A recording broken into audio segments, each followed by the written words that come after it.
Hello students, DElEd 2019 के हम लोग जो पहले वीडियो बनाए थे उसमें भोजन के पोषक तत्व और भोजन के पोषक तत्व में कार्बोहाइड्रेट और प्रोटीन के बारे में हम लोग पढ़ रहे हैं।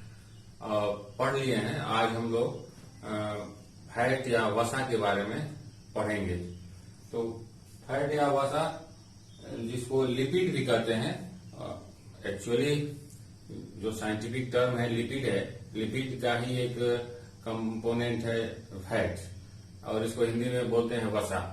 वसा एक ऐसा पोषक तत्व है जो जल में अघुलनशील है, और जल में अघुलनशील लेकिन और कार्बनिक जो लिक्विड्स हैं जैसे बेंजीन है, एल्कोहल है, ईथर है, इसमें ये घुलनशील है। और अब कभी कभी जल में इसको बहुत तेजी से घुमाते हैं तो ये छोटे छोटे पार्ट में बढ़ जाता है। दूसरी बात कि जैसे आप लोग पिछले जो कार्बोहाइड्रेट और प्रोटीन के बारे में पढ़े कि कार्बोहाइड्रेट में कार्बन है, हाइड्रोजन है, ऑक्सीजन है, और उसका जो परसेंटेज है वो वेरी करता है, और प्रोटीन में नाइट्रोजन है। लेकिन फैट्स में कार्बन और हाइड्रोजन की अधिकता होती है और ऑक्सीजन कम होता है। कभी कभी ऑक्सीजन बहुत कम होता है, कार्बन और हाइड्रोजन ज्यादा होता है। कुछ ऐसे फैट्स हैं जिसे कार्बन, हाइड्रोजन और ऑक्सीजन के अलावा सल्फर, नाइट्रोजन और भी अदर्स, फास्फोरस जो एलिमेंट्स पाए जाते हैं जो इस फैट्स को स्पेशल बनाते हैं। तो फैट्स एक इस टाइप का भोजन का पोषक तत्व है जो कि बेसिकली सेमी सॉलिड या सॉलिड है। इसके केमिकल नेचर या उसके रासायनिक प्रभाव के आधार पे फैट्स को दो भागों में डिवाइड किया गया है: संतृप्त या सैचुरेटेड फैट या असंतृप्त या अनसैचुरेटेड फैट। अब संतृप्त फैट्स किसे कहते हैं? ये संतृप्त फैट्स रूम टेम्परेचर पे सॉलिड होते हैं। आप बहुत सारे ऐसे फैट्स खाते होंगे जो सॉलिड फॉर्म में होते हैं। जैसे आप ओरिजिनली जो फैट्स का सोर्स है वो ऑयल है, घी है। कुछ ऐसे फैट्स हैं जो सॉलिड फॉर्म में होते हैं रूम टेम्परेचर पे। जो सॉलिड फॉर्म में होते हैं उसके केमिकल जो बॉन्डिंग है उसमें कार्बन के बीच में या हाइड्रोजन और कार्बन के बीच में वो सिंगल बॉन्ड होता है, जिसकी वजह से वो सैचुरेटेड है। इसका मेन सोर्स है, जो फूड का सोर्स बेसिकली दो ही होता है, आइदर प्लांट और एनिमल्स। तो इसका मेन सोर्स एनिमल्स हैं। ये सैचुरेटेड फैट्स एनिमल सोर्स से पाए जाते हैं और ये रूम टेम्परेचर पे सॉलिड होते हैं। दूसरा है उसी तरह अनसैचुरेटेड फैट, ये जैसे असंतृप्त वसा, ये रूम टेम्परेचर पे लिक्विड होते हैं। और इसमें लिक्विड होते हैं, इसके अंदर जो केमिकल कार्बन हाइड्रोजन है, इस कार्बन हाइड्रोजन के बीच में एक से ज्यादा बॉन्ड पाए जाते हैं, और एक बॉन्ड से ज्यादा होते हैं, इसीलिए ये अनसैचुरेटेड है। अनसैचुरेटेड फैट का जो सोर्स है वो बेसिकली प्लांट है। प्लांट के जितने भी फैट्स आप लेते हैं, जैसे अब बहुत सारे ऑयल्स हैं जो प्लांट से आपको प्राप्त होते हैं, वो अनसैचुरेटेड होते हैं, और एटलीस्ट वन डबल बॉन्ड होता है ये उनके बीच में। तो ये हो गया सैचुरेटेड फैट और अनसैचुरेटेड फैट के बारे में कुछ विभिन्नताएं, ये कैसे अलग होते हैं। इसके दूसरे डिवीजन भी किए गए हैं। जैसे कुछ ऐसे फैट्स हैं जो बहुत सिंपल हैं, साधारण फैट्स, और संयुक्त फैट। उसके घुलनशील और सब चीजों को देख के इसको दो भागों में बांटा गया है: सिंपल फैट और संयुक्त फैट।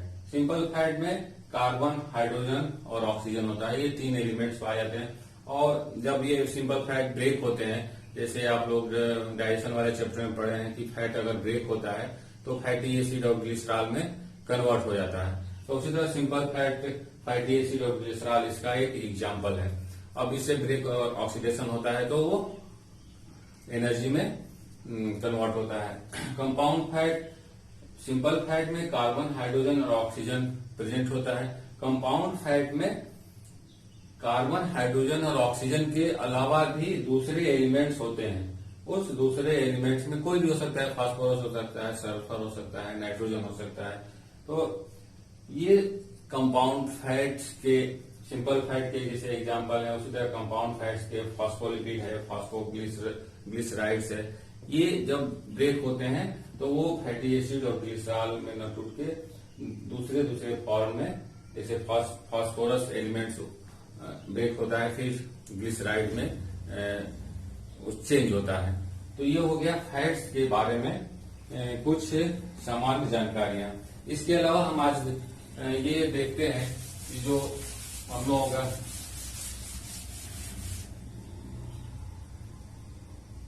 जितने भी अभी तक हम पोषक तत्व पढ़े हैं, जैसे कार्बोहाइड्रेट, प्रोटीन और वसा, इसके सोर्स क्या है। जैसे कार्बोहाइड्रेट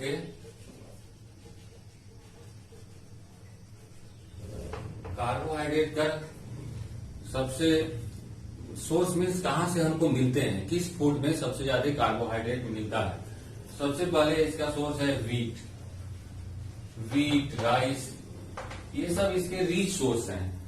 अदर सोर्स भी हैं लेकिन उसके वीक सोर्स हैं या कमजोर सोर्स हैं, लेकिन वीट और राइस में सबसे ज्यादा कार्बोहाइड्रेट पाया जाता है। उसी तरह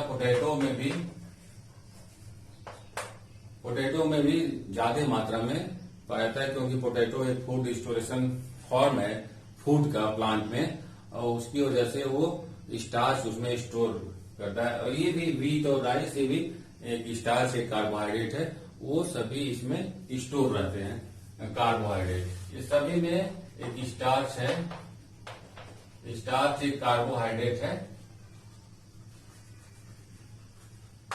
कॉम्प्लेक्स कार्बोहाइड्रेट, जो वीट और राइस में पाया जाता है। उसी तरह प्रोटीन का सोर्स क्या है, कहां से मिलता है। प्रोटीन का सबसे अच्छा सोर्स या रिच सोर्स आप कह सकते हैं मीट में। सबसे ज्यादा मीट में प्रोटीन मिलता है, वो चाहे किसी का भी एनिमल मीट हो, उसमें सबसे ज्यादा प्रोटीन पाया जाता है। दूसरा इसका सोर्स है पल्सेज। सभी पल्सेज में प्रोटीन ज्यादा मात्रा में पाई जाती है। तो ये अदर्स जो, जैसे आप ग्रेन्स हो गया, ये मैज हो गया, मेज, एग, इसमें भी प्रोटीन पाई जाती है, लेकिन मीट एंड पल्सेज इसके बेस्ट सोर्स हैं, मतलब ज्यादा मात्रा में प्रोटीन इसमें पाई जाती है। उसी तरह फैट्स के क्या क्या सोर्स हैं।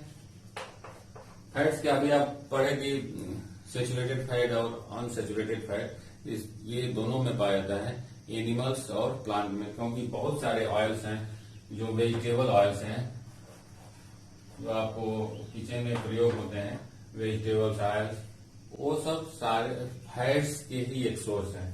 तो ऑयल्स, घी और भी जो एनिमल्स में फैट है,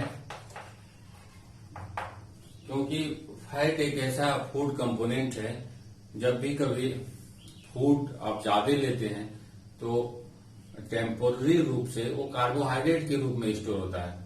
एनिमल्स की बॉडी में कार्बोहाइड्रेट अगर मतलब अस्थायी रूप से स्टोर करना हो तो वो ग्लाइकोजन के फॉर्म में स्टोर होता है। अगर उसको परमानेंट स्टोर करना है तो वो होता है फैट के फॉर्म में। तो ये कार्बोहाइड्रेट का मेन काम है एनर्जी प्रोड्यूस, एनर्जी। एनिमल्स को अब आपको तुरंत एनर्जी चाहिए तो वो मिलता है कार्बोहाइड्रेट से। प्रोटीन का काम है, पहले ही बता चुके हैं, प्रोटीन का काम है कि बॉडी बिल्डिंग, ये बॉडी बिल्डिंग में एंड रिपेयर ऑफ टिश्यू को रिपेयर करने में हेल्प करता है। उसी तरह फैट का भी एक स्पेशल काम है कि जब भी किसी भी एनिमल्स में फूड को स्टोर करना है तो वो फैट के फॉर्म में स्टोर होता है। तो ये फूड स्टोरेज भोजन का पोषक तत्व है। तो अब कुछ ऐसे टिश्यूज हैं जो फैट को स्टोर करते हैं, उसे कहते हैं एडिपोज टिश्यूज। अब उस फैट को अगर अगेन आपको यूज करना है या फिर उसको उससे एनर्जी लेना है, तो उसका जो कन्वर्जन है कार्बोहाइड्रेट के रूप में बहुत लेस अमाउंट में होता है। एक बार स्टोर हो जाता है तो उसको अगेन यूज करना थोड़ा सा दिक्कत है। तो ये एक फैट फूड स्टोरेशन एक पोषक तत्व है जो एनिमल बॉडी में अवेलेबल रहता है या चेंज हो जाता है। दूसरी की कुछ ऐसे विटामिन हैं जो फैट में ही पाए जाते हैं। जैसे विटामिन को दो भागों में डिवाइड किया गया है, फैट सॉल्युबल विटामिन और वाटर सॉल्युबल विटामिन। तो जो विटामिन फैट में सॉल्युबल होते हैं वो फैट में ही मिलते हैं। तो विटामिन का एक अच्छा सोर्स है फैट।